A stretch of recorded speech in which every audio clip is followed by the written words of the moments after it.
ngake phambilini ngakhuluma ngendaba yokuba usopolitiki njoba ade ngikhuluma nje ngendaba ukuthi umuntu uyaba ngenye into ngaphandle kodwa futhi ngaphakathi bengenye into. Uyabona usopolitiki ufuna amavoti abo bonke laba bantu. Uyawuthi mawufika kubantu abasindisiwe ubagqugquzela ukuthi abasindiswe uze ugxeke ukuhlaba. Siyazi abantu abasindisiwe abahlabi uzugxeka ukuhlaba bese kuthi ngakusasa uma uyovakashela abantu abahlabayo uphinde ugxeke ukuba usindiswe. That's how i-society is built. Imi kanjalo nje i-system yethu imi kanjalo.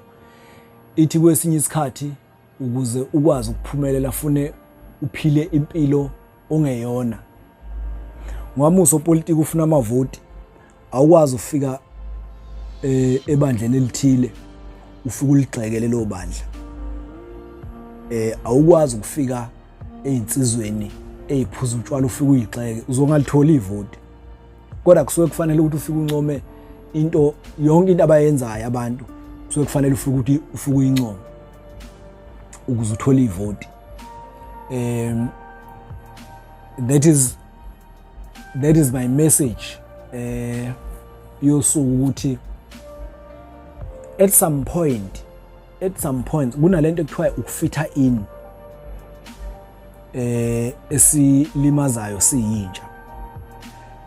Uthola ukuthi umuntu usuka emakhaya uya esilungwini mhlawumbe eGoli bese efika lapha eGoli ebona indlela abafana abangangaye abaphila ngayo bese eshintsha ubiyena ukuze afithe in ebese gaxela ngesikhathi esazama ukufitha in. Esuka umuntu wesifazane emakhaya kade simazi nje right ephila ahamba eGoli ebese efuna vele mawusuka emakhaya uye eGoli impilo ephilwa khona ezikufana nese emakhaya ebese ufika wena ufuna ukufitha in. Obviously kunama stay uzogaxela fika umuntu wesifazane afika agaxele lapha uma esephila enye impilo obengesiyo eyakhe. Mina I will say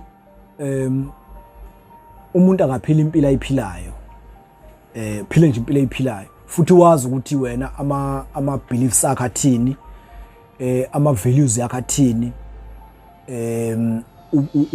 ubuwena buthini. Lokho kuyokusiza ngelinye